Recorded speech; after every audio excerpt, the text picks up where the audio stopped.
Good morning, students. Our session of auditing and corporate governance. Now, as far as our previous session was concerned, in that we already discussed about the concept of verifications, objective of verification, and duties and liability of auditors regarding verification. Now, in today's session, we are going to discuss about the term valuation.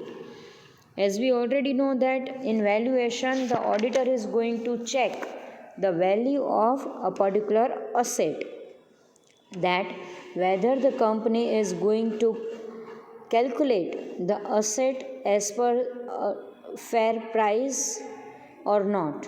And here a true calculation is going to done by the auditor when the concept of valuation is concerned. Valuation is not a routine activity that is to be carried out by auditor every year. When the auditor is going to perform the task of auditing, at that time he mainly focus on the activity of verification. As we discuss later on that, valuation is only a part of verification. In verification, the valuation automatically comes. In valuation, the assets of the company is the prices, the real prices of the asset is going to be calculated by the auditor. At that time, he is going to see that the asset must show at a true and fair price in the balance sheet. So, in valuation, the auditor is supposed to take a maximum efforts. Verification, that is a routine activity, but valuation is totally separate activity that is performed by auditor as per the demand of the organization. Company જ્યારે demand કરે કે અમારી અસેટનું valuation તમારે કરવાનું છે, at that time only the auditor is doing the valuations of different assets of the organization. So, a valuation is an estimate of how much a business, property, antiques or any asset is worth. Here we are seeing the values of the asset that the business carries. If you have a business and seek funding from investors, they will need to know how much your enterprise is worth. This is achieved through a valuation, an estimate of your company's overall worth. In the world of business and finance, items that are typically valued are financial assets such as stocks, options, commercial enterprise, patent or trademark. Valuations may also be carried out on liability, such as the bonds issued by a company. Generally, there is no valuation of the liability because it is an outstanding amount of the organization. But as far as the bond is concerned, in bond, the company is doing the activity of valuation. Let's see the definition of valuation. Valuation is the analytical process of determining the current worth of an asset or of a company. There are many techniques used for doing a valuation. An analyst placing a value on a company looks at the business management, the composition of its capital structure, the prospects of future earning, and the market value of its asset, among other metrics. There are different techniques of doing valuations of different assets. Each and every asset is going to be valued on different bases. So here auditor is taking much care when he is performing the activity of valuation to certain asset. Now let's see the difference between verification and valuation. The basis of verification is, in verification means checking whether the assets shown in the balance sheet are in the name of business, whether they exist or not, whether there is any charge on it. So વેરિફિકેશનમાં auditor first and foremostly એ check કરે છે કે particular asset એ કંપનીના નામે છે કે નહીં. દેન આફ્ટર એનું ફિઝિકલ વેરિફિકેશન કરવામાં આવે છે કે ખરેખર આ અસેટ કંપની પાસે ફિઝિકલ ફોર્મમાં અવેલેબલ છે કે ખાલી ઓન પેપર કંપની શો કરે છે, એ ચેક કરવામાં આવે છે. Then after whether there is any charge on it. Asset ઉપર કોઈ પણ જાતના કેપિટલ ચાર્જીસ કે કોઈ પણ જાતના રેવન્યુ ચાર્જીસ જો હોય તો એ ડેફિનેટલી વેરિફિકેશનમાં ઓડિટર છે એ ક્રોસ વેરીફાઈ કરે છે અને પછી એને બુક્સ ઓફ અકાઉન્ટ્સમાં જે અમાઉન્ટ પોસ્ટ કરેલી છે તેની સાથે કમ્પેર કરે છે. Under Valuation means determining the proper values of assets and liability shown in the balance sheet. Verification includes valuation.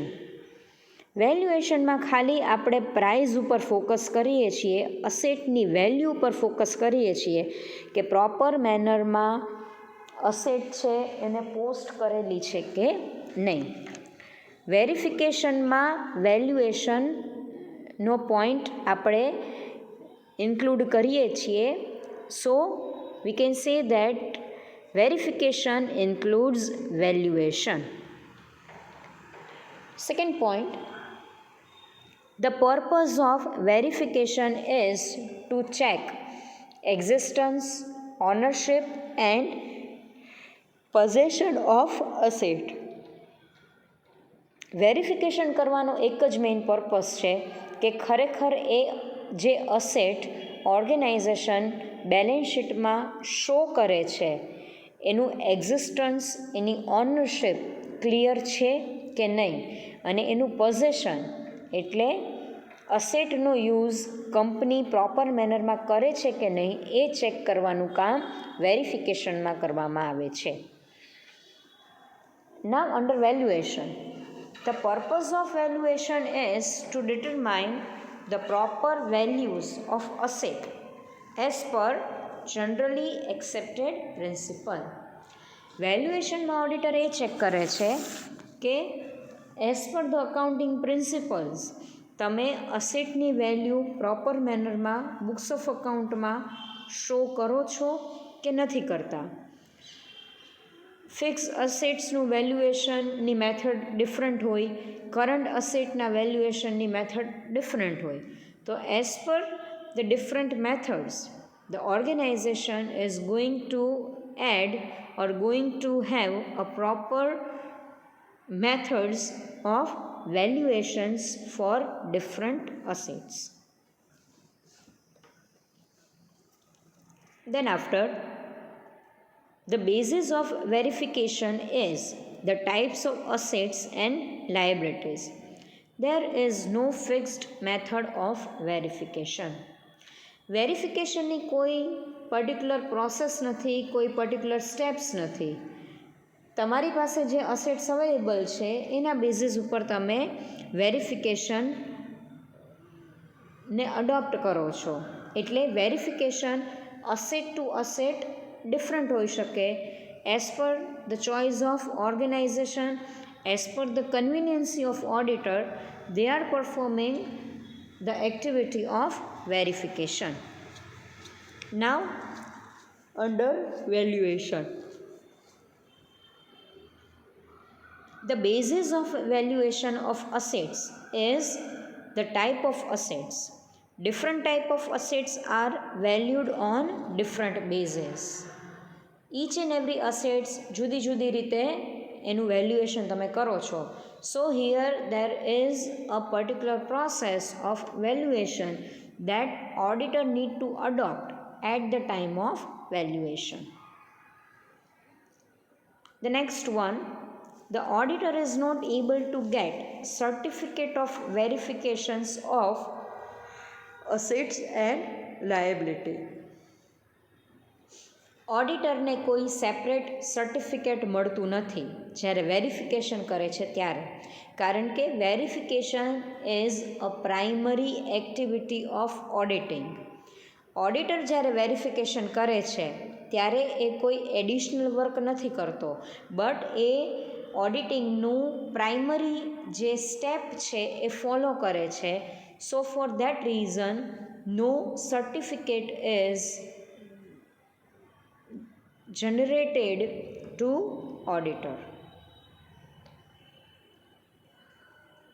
Under valuation, valuation is not a routine activity. Every year organization પોતાની અસેટ્સનું valuation નથી કરાવતા because it is somehow costly. એમાં cost involve હોય છે. એટલે જ્યારે બહુ major changes થશે માર્કેટ પ્રાઇસ અને બુક વેલ્યુમાં, at that time auditor is performing the activity of valuation. અને એની માટે તમારે ઓડિટરને સેપરેટલી કહેવું પડે છે કે તમારે પર્ટિક્યુલર અસેટ્સનું વેલ્યુએશન કરવાનું છે. So for that reason auditor છે એ સ્પેશિયલ ટાઈમ સ્પેન્ડ કરે છે, સ્પેશિયલ એફર્ટ સ્પેન્ડ કરે છે ફોર ધ વેલ્યુએશન પર્પઝ. એટલે કંપની છે એ ઓડિટરને વેલ્યુએશન માટે સર્ટિફિકેટ પ્રોવાઈડ કરે છે.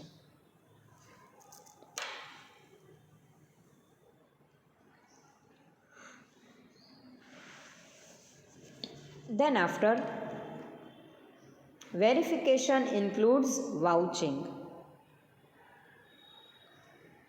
વાઉચિંગનો બેઝ છે વેરિફિકેશન.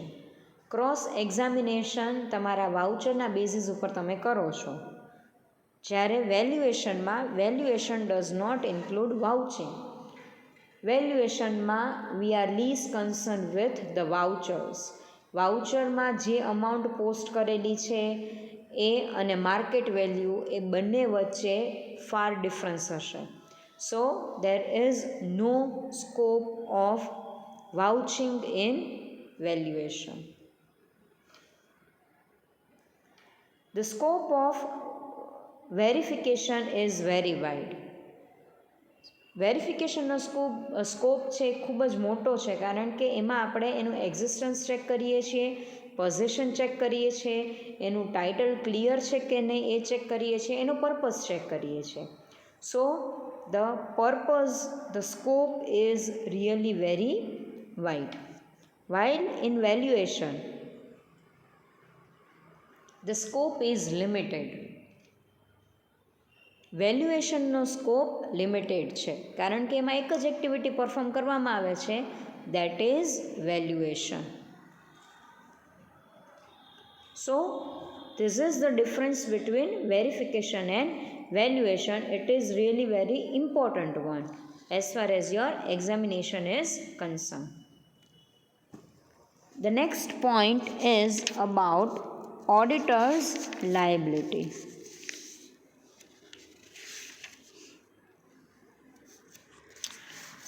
આ જે લાયબિલિટી છે that is about the valuation. So one by one I am reading the liability and then after we are going to discuss it. The auditor must satisfy himself that the assets verified by him are valued correctly and on the basis of normally accepted principles of accounting. વેલ્યુએશનમાં auditor પોતાની સેલ્ફને satisfied કરે છે કે જે પણ activity perform કરવામાં આવે છે that is on the basis of generally accepted principles of accounting. એટલે ઓર્ગેનાઇઝેશન કોઈ પણ જાતનું ફ્રોડ, કોઈ પણ જાતની માલ પ્રેક્ટિસીસ પરફોર્મ કરતું નથી. Auditor should see that the guiding principles of valuation are followed in a consistent manner every year. Each and every year you are going to follow a proper process, a proper principles. એમાં કોઈ પણ જાતનો change allowed નથી. એટલે ઓડિટરે એ પણ check કરવાનું છે કે એવરી યર જે પ્રોસેસ કરવામાં આવે છે વેલ્યુએશનની, એ વેલ્યુએશનની પ્રોસેસમાં કોઈ ચેન્જીસ અલાઉડ નથી.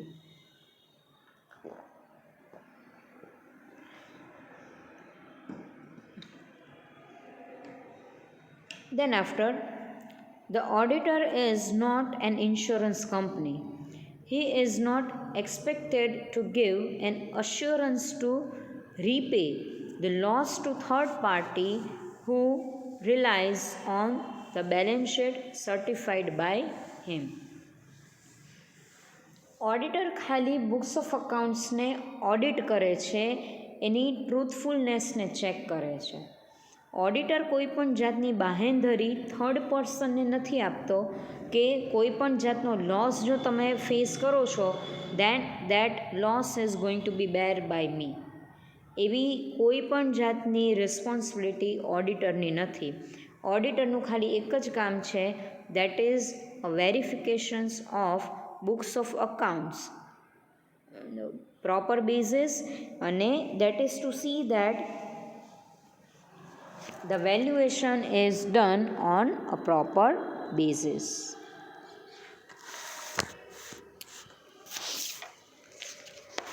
Okay. Then after, a simple topic is there, it is not in our slide. એટલે હું જસ્ટ રીડ કરું છું. Classifications of assets. Classifications of assets છે બહુ જ સિમ્પલ ટોપિક છે કે જે તમે ઓલરેડી અકાઉન્ટિંગ કન્સેપ્ટમાં લર્ન કરી ગયા છો. ક્લાસિફિકેશન્સનો બેઝ ટોટલી 4 છે. Fixed assets are there, current assets are there, intangible assets are there and fictitious assets are there. Fixed અસેટ્સમાં આપણને ખબર જ છે, જે અસેટ ઓર્ગેનાઇઝેશન પાસે લોંગ પીરિયડ માટે રહેવાની હોય that asset is known as fixed assets. Fixed અસેટ્સનો ની જે પ્રાઇઝ હશે એ કરંટ અસેટ કરતાં વધારે હોય છે, અને ફિક્સ્ડ અસેટ કંપની પાસે 10 to 20 યર્સ માટે કન્ટિન્યુ હોય છે. એમાં land, building, furniture, fixtures, machineries એ બધું આવી જશે. Then after, second type is current asset. Current asset એટલે તમારી એવી અસેટ કે જે ઓર્ગેનાઇઝેશનમાં શોર્ટ પીરિયડ માટે કન્ટિન્યુ કરે છે.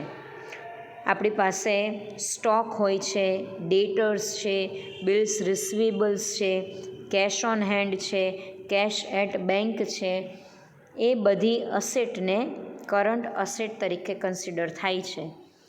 કરંટ અસેટમાં જે અમાઉન્ટ ઇન્વોલ્વડ હશે એ અમાઉન્ટ ફિક્સ્ડ અસેટ કરતાં ઓછી હશે, અને એનો ટાઈમ પીરિયડ 1 યર સુધીનો હશે.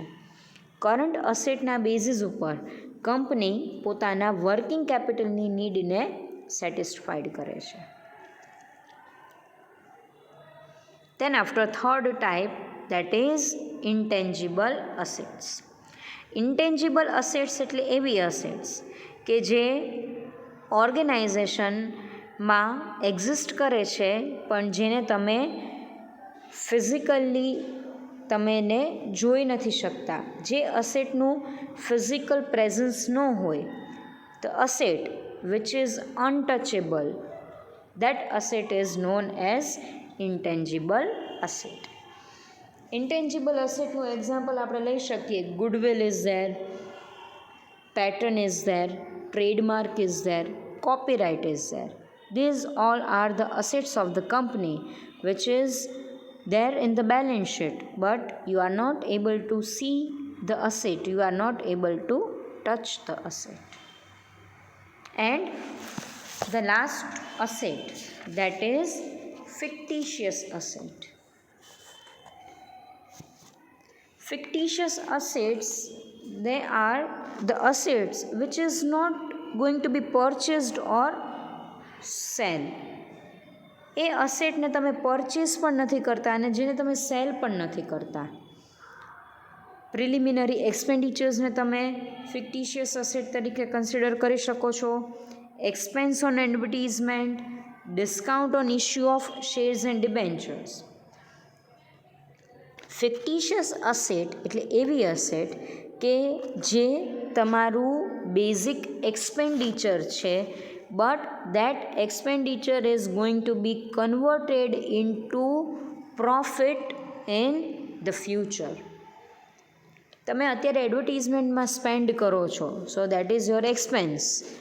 નિયર ફ્યુચરમાં તમે મીન્સ ઓર્ગેનાઇઝેશન એ જ એક્સપેન્ડિચર્સમાંથી જ્યારે અર્ન કરશે, સો that asset is known as fictitious assets.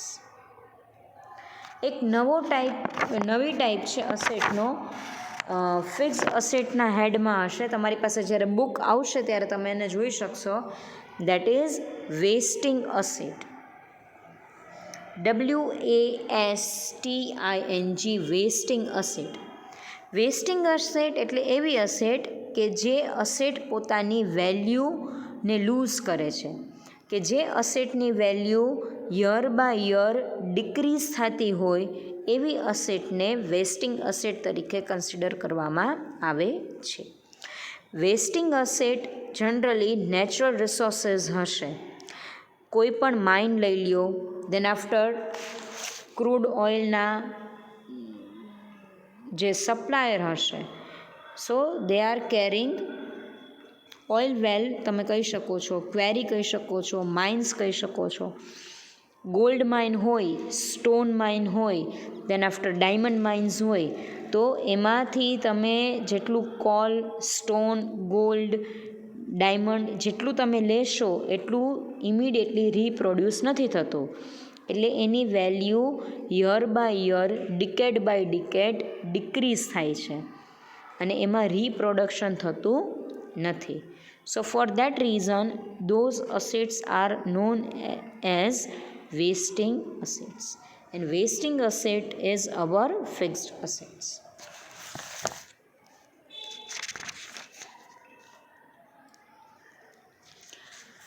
હવે આ જે તમે સ્લાઇડ ઉપર જોઈ શકો છો, that is verification and valuations of various types of assets. આ 8 પોઈન્ટ આપણે યાદ રાખવાના છે. અત્યારે તમારી જે પોઈન્ટ બુક છે એમાં તમે લખી નાખજો. હવે સેકન્ડ ચેપ્ટર હું અત્યારે સ્ટાર્ટ નથી કરતી. જે સેકન્ડ ચેપ્ટર છે એ તમારા બધા પાસે જ્યારે બુક આવી જશે ત્યારે હું એને સ્ટાર્ટ કરીશ. અહીંયા આપણું ચેપ્ટર નંબર 1 છે એ કમ્પ્લીટ થાય છે. નેક્સ્ટ સેશનમાં આપણે નવું યુનિટ સ્ટાર્ટ કરશું, that is unit number 2, divisible profit and dividend. અત્યારે ખાલી આ 8 પોઈન્ટ તમારે યાદ રાખવાના છે કે જેના બેઝિસ ઉપર આપણે ડિફરન્ટ અસેટ્સ અને લાયબિલિટીનું વેરિફિકેશન્સ એન્ડ વેલ્યુએશન્સ કરી શકશું. So that's all for today's session. Hope you all are clear about each and every points. Thank you students. Thank you so much.